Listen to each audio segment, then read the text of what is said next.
I'm a dietitian who specializes in weight loss, and there's nothing more irritating than people who claim to be weight loss experts giving out advice that is completely wrong.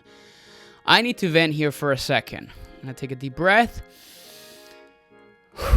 Not only does all the ridiculous advice on social media make weight loss a lot harder than it needs to be, but sometimes it can even be harmful. And what makes it worse is that it can be really difficult for many people to figure out what's good advice and what's bad advice when it comes down to weight loss. For every single restricted plan or bizarre diet tip that you've heard, you can probably find someone who's tried it and had a lot of success with it, and they preach it. But that does not mean it's going to work for you. And frankly, I'm sick of all the nonsense I've been seeing on social media lately around some of this stuff. So today, I'm going to go through 8 of the worst weight loss tips and advice that I've heard in the past year so that you can avoid doing these things going into 2024. Because the truth is that gimmicks and fads are not the way to lose weight and keep it off long term. I'll be honest though. Some people might not like the advice that I'm going to be sharing in this video because there are so many people who fully believe in this weight loss lies or this weight loss methods. But these aren't just my opinions also. Everything I'm going to be talking to you about today is also based on the latest research. So if you want to know what you need to stop doing right now so you can crush your weight loss goals in 2024, keep watching.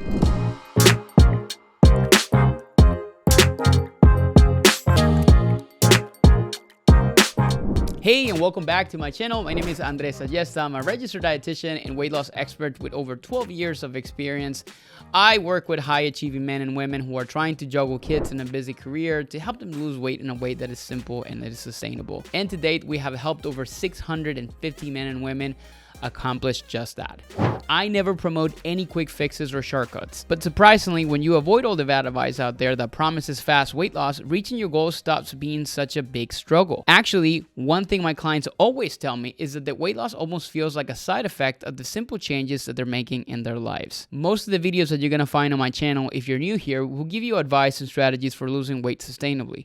But today's video is all about avoiding all the bad advice out there. But before we get into it, I just wanted to make a quick note that this video is going to be more of a rapid fire style, so we're gonna go through all the bad weight loss tips pretty quickly. Now, if you wanna know more about any of these topics, make sure you comment below your favorite one that you would like me to do more of a deep dive, and we'll get right into it as we go in future videos for the new year. Now, let's get right into it. The first bad weight loss tip that I wanna talk about today is this notion of that eating 1,200 calories a day, it's the requirement for weight loss. We're not doing these in any particular order, but I will say that this one is the very worst piece of weight loss advice, and so many people still believe in this myth. Like, where did this arbitrary number came from anyways? When you're trying to lose weight, you need to eat in a calorie deficit, and eating 1,200 calories will probably help you create that. Now, what is a calorie deficit? It means eating less calories each day that you burn. This does not mean eating less calories than the number your Apple Watch says you burn from working out, which by the way, those are not very accurate. It means simply eating less than your total calories burned in a day, including all the calories your body's burning just to keep you alive and keep all the systems in your body working and keep the lights on pretty much. This is a very rough estimate, but most women, depending on their height and their activity level, need anywhere between 1,800 to 2,400 calories in a day just to maintain their weight. And for men, it's even more. Then if your goal is weight loss, I recommend cutting 200 to 500 calories from that number. I'm not going to do a deep dive into the specific numbers today, but the main point I want to make is that when you're overly restrictive with your calories, this almost always backfires and you end up in a cycle of restriction and overeating because you're going to be hungry and you're going to be irritable when you're following these like very low calorie diets, and eventually your willpower is going to run out. I'm going to link a video in the description box that gives you a more in-depth explanation of how many calories you should be eating for weight loss, so make sure that you check that out. Okay, now let's move on to bad weight loss tip number 2, which is cutting out gluten to lose weight. Even though some functional health experts make it seem like gluten is poison, gluten is actually a mixture of proteins in wheat and other grains, and it's commonly found in things like bread, pasta, cereal, and other baked goods. At some point, people started thinking that gluten was bad, and gluten-free became a common label on health food products. But the truth is that cutting out gluten doesn't have any benefit for most people. In people with celiac disease, gluten causes an immune system reaction that damages the lining of the intestines. Other people may have a gluten sensitivity where they experience experience some digestive issues when they eat gluten. My wife is an example of that. But if you don't fall into either of those categories and your goal is weight loss, there's no need to avoid gluten. Plus, even if something is gluten-free, it doesn't mean that it's a great option for fat loss because it's not calorie-free. For example, potato chips and soda are both gluten-free, but they're both calorie-dense options that can cause weight gain if you don't pay attention to your overall intake. And that's really what I want to drive home here. Some people might lose weight on a gluten-free diet, but that's only because cutting out gluten means avoiding foods that they used to overeat. And if they replace those foods with gluten-free products, for example, gluten-free cookies or gluten-free pasta, they'd still be eating roughly the same amount of calories and they wouldn't lose any weight. Next up, bad loss weight tip number 3, and this is something that I've been seeing floating around over the years, and that is that using detox teas and juices to lose weight fast is the best way to do weight loss. Detox teas and juices are often marketed as quick solutions for weight loss, but the reality is that they're not sustainable or a healthy strategy for shedding fat or losing weight. If you're looking to change a number on the scale without any type of concern to what that weight loss actually is, sure, do it. The primary way that these products work or these detox programs work is by drastically reducing your calorie intake, which might lead to a temporary drop in weight.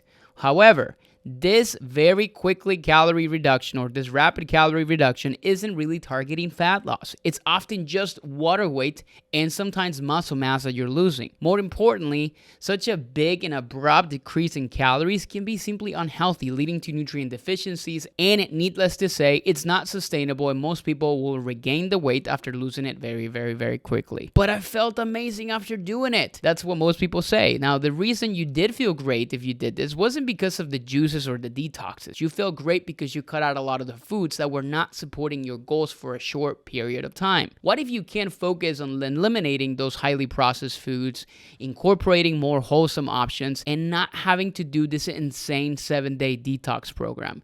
You would still feel amazing, and it's something you will not risk gaining weight after, which is to me the most important part. There's another piece of bad weight loss advice that I see, and that's that drinking apple cider vinegar for weight loss is effective. Maybe you've heard of this because it's all over TikTok and Instagram, and honestly, my biggest issue with this advice is there isn't enough high quality evidence from the research standpoint to support it. But people are still out there claiming you should be drinking apple cider vinegar daily or eating ACV gummies to help you with weight loss. Now, some research has found that ACV can help to reduce things like cholesterol, fasting blood sugar, and there's even some evidence that it can't support weight loss, but only when it's combined with a calorie deficit. And I wanted to make sure that I pointed out, and to be clear, the dose of apple cider vinegar in gummies will never be the same as actually drinking apple cider vinegar. So let's stop this nonsense thinking that you're gonna get all the benefits from the liquid in the form of a gummy. That doesn't work that way. Also, keep in mind that drinking apple cider vinegar or ACV in large quantities in hopes of accelerating your weight loss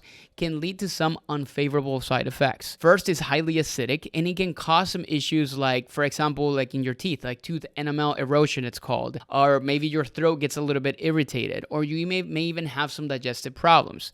There's also a risk of ACV interacting with certain medications and certain health conditions, so you have to be really careful. So the more reason to be careful using this as a weight loss solution, particularly in excess. So again, adding apple cider vinegar isn't necessarily bad advice, and there's research that seems promising, though very limited and overhyped, but the focus for weight loss always needs to be on overall diet first, rather than any kind of supplement.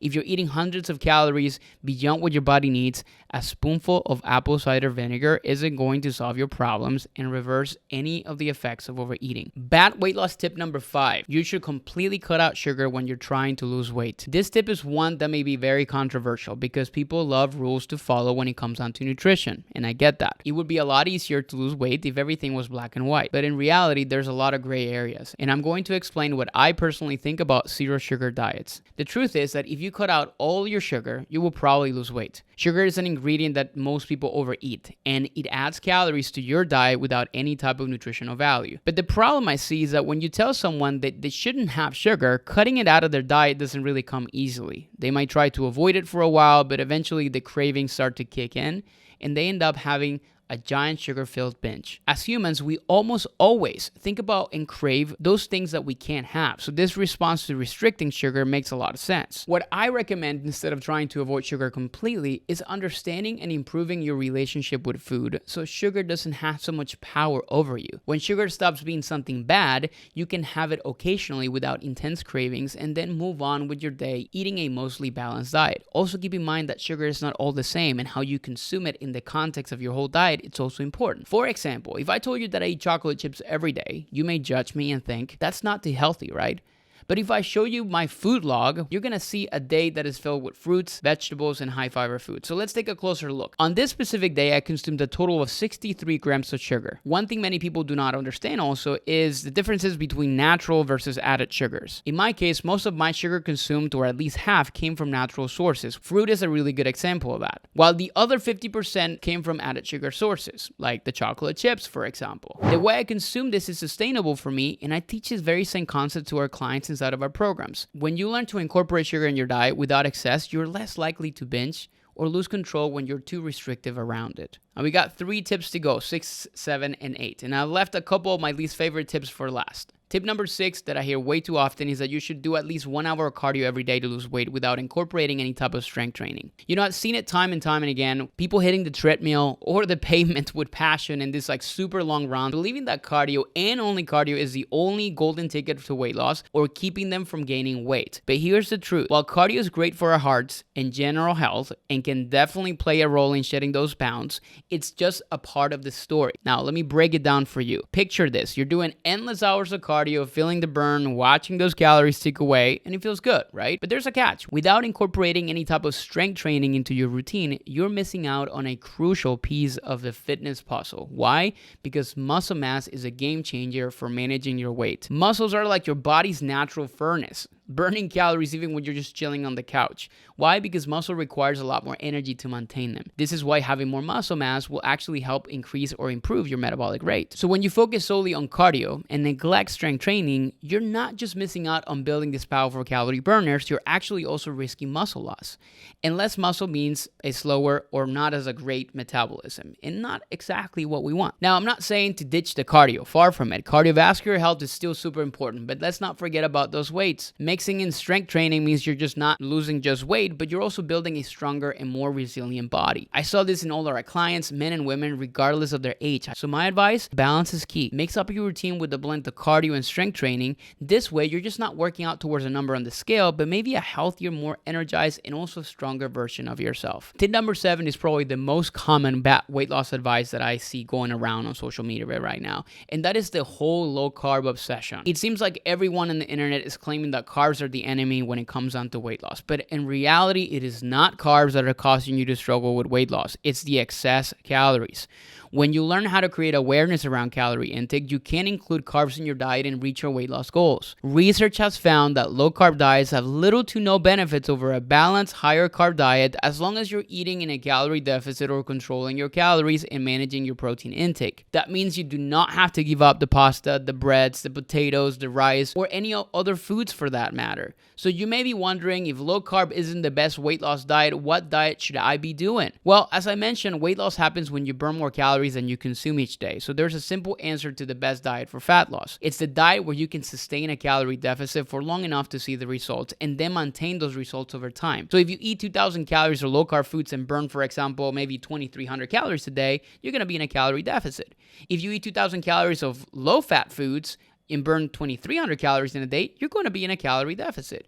Or if you eat 2,000 calories of jelly beans and burn 2,300 calories a day, you're also going to be in a calorie deficit. But please don't try this, and I'm definitely not promoting the jelly bean diet. What determines whether you would lose weight is if you can continue to eat in a calorie deficit consistently. So how should you decide which combination of carbs, fats, and proteins in your diet is best for fat loss? Well, let's go back to the jelly bean diet for a second. It would be really hard to eat 2,000 calories of jelly beans each day. You probably still feel hungry, your energy would be low, and you feel pretty sick. Instead, you want to choose a diet that helps you feel satisfied, energetic, and unrestricted, meaning you actually enjoy your food. For some people, that could be low carb. For some, it may be a higher carb and lower fat approach. But for most people, I recommend the balanced diet with a combination of healthy fats, higher fiber carbs, and plenty of protein. There is no single best diet for everyone, and I suggest that you experiment with your nutrition to find what works for you. Now, there's tip number 8, which is more of a bonus that I wanted to add in here, and I add this after I planned what I really wanted to do in this YouTube video, and that is one around intermittent fasting, that you should do intermittent fasting if you want to lose weight. Intermittent fasting has gained a ton of popularity as a weight loss method. It's essential for you to understand that if done improperly, it may not be effective and could even be harmful. Here's why. First, the success of intermittent fasting hinges on understanding and respecting your body's needs. When done improperly, people often end up overeating during their non-fasting periods. I remember this happened to me before I even studied intermittent fasting more thoroughly. This can negate the calorie deficit created during the fasting and can lead to weight gain instead of loss, which, by the way, newsflash, intermittent fasting works for weight loss mostly because it helps you manage your calories and create a calorie deficit by removing specific meals out of your day. Secondly, when intermittent fasting is done incorrectly without paying attention to your nutritional quality, it can probably lead to nutrition deficiencies. When the eating window is too restricted, it becomes super challenging to consume all the necessary nutrients that your body needs. And this can result in a lack of essential vitamins, minerals, affecting your overall health. Also keep in mind that there are specific instances where intermittent fasting, when not aligned with your individual health conditions and lifestyle, can lead to things like hypoglycemia, especially in those people with diabetes or blood sugar regulation issues. It can also worsen eating disorders by creating very unhealthy eating patterns and an obsessive focus on food and calories. I have seen that way too often. Also, the timing of meals in intermittent fasting is crucial. Eating large meals right before a fasting period can cause discomfort and also can disrupt your sleep. While maybe breaking a fast with a very heavy, high-calorie foods can lead to digestive issues and will not support your weight loss. The last thing I'll say about intermittent fasting is that it is not a one-size-fits-all solution. It requires a personalized approach. I personally coach IF as an advanced nutrition strategy, and I consider things like your age, your sex, your health conditions, your activity levels. Honestly, without proper guidance from a registered dietitian or a coach like me, it can really lead to a bunch of bad things like muscle loss, maybe decreased metabolic rate, and overall just a bunch of poor health outcomes. Now, I'm not saying that IF is not effective for weight loss. It can be an effective tool when done correctly, but doing it wrong can lead to overeating, nutrient deficiencies, health issues, and ultimately not really helping your weight loss efforts and feeling like it did not work for you, which is something that I hear very often. Okay, that brings us to the end of today's video. Now that I cover 8 things you should totally avoid for weight loss, and you understand what not to do, you might be wondering, what should I be doing to reach my weight loss goals? I have a few videos on strategies for sustainable weight loss, so I'm going to link those up on the description box. But take a minute right now to subscribe to my channel, because in next week's video, I'm going to walk you through 5 specific proven strategies that have helped our clients lose over 30 pounds, and you can implement going into 2024 and the new year for yourself to help you crush your goals in a way that is sustainable and that is not going to be overly restrictive without cutting out any type of food groups in your diet. And I promise you it's going to be a much more fun approach to losing weight in the new year. So I don't really want you to miss out on that one. Until then, I hope you have a great week. Happy holidays if this is around the holiday time, and I'll see you in next week's video.